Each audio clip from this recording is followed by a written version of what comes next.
नमस्कार, मी दुर्वा. मी आता सध्या पंढरपूर जवळ उभी आहे. वारकरी पंढरपूरकडे चालले आहेत. मी त्यांना काही प्रश्न विचारणार आहे. चला. कृष्ण हरी माऊली, तुम्ही एवढ्या लांबून वारीला येता, तुम्हाला तुमच्या घरच्यांची नातवंडाची आठवण येत नाही का? इकडं यात्रा निघाल्याच्या नंतर आठवण कुठलीच येत नाही. इकडं आलं की फक्त विठुराज दिसतो. हे म्हातारे माणसं चलतेत, कोणी चलतेत. यायला जर आठवण आली असती तर घर का नको होतं का? कुठं झोपतेत, काही सोय नसती, पाण्याची नाही, जेवणाची नाही. जे भेटन ते खायचं, असलं तर सोबतचं खायचं, नाही तर पुढं चालायचं. एवढ्या परिस्थितीत पाऊस आहे, कोणापाशी पडशी नाही, कोणापाशी साधी पडणी पण नाही. कोणाच्या बोटाला लागलंय, कोणाचे रक्त निघायलेत, तरी चाललेत. याला म्हणजे काय जोड आहे आपल्याकडे? विठुरायाशिवाय दुसरं काही दिसत नाही. विठुरायाची भेट झाली, दर्शन झालं, तिथून मात्र मग माघारी सगळं काही दिसायला लागतं.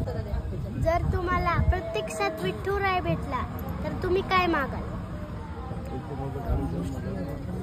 विठुराय भेटणं ताई लय भाग्याची गोष्ट आहे. ते सरासरी कोणाच्या हातात नाही.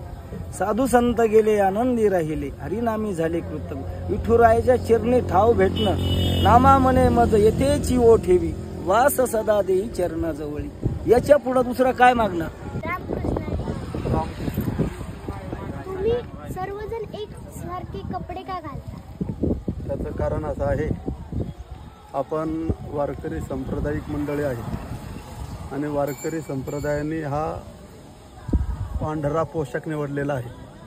याचं कारण असं आहे की याच्यावर कुठलाही डाग चालत नाही. निष्कलंक जीवन असावं. निष्कलंक वस्त्र वापरून आपण एक निष्कलंकित जीवन समाजासमोर प्रदर्शित करत असतो. विठ्ठल तर सगळीकडे आहे, तर तुम्ही पंढरपूरलाच का जाता?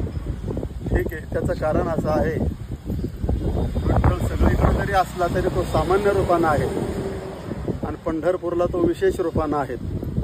जसं दुधामध्ये तूप असतं पण ते दिसत नाही, त्याची प्रक्रिया करूनच ते आपल्याला तूप पाहावं लागतं. या न्यायाप्रमाणे आपल्याला विठ्ठलाकडं जावं लागतं की तो सामान्य आणि विशेष हा भाव ज्याला कळतो त्याला हे कळेल. तुम्ही एवढ्या लांबून चालत येता, तुम्हाला थकवा जाणवत नाही का? याचं कारण आहे की भगवंताच्या नामस्मरणामध्ये आम्हाला थकवा येत नाही.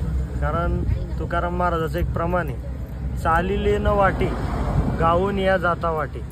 या पालखी मार्गाने जर पालखी सोबत भजन करत चाललो तर थकवा येत नाही. पालखी सोडून थोडं जरी मागं चाललं मग मात्र रस्ता कटत नाही. म्हणजे त्याच्या नामात, त्या पावल्यात, त्या खेळात सहज आमचा मार्ग कटतो. थकवा येत नाही, उलट आनंद येतो.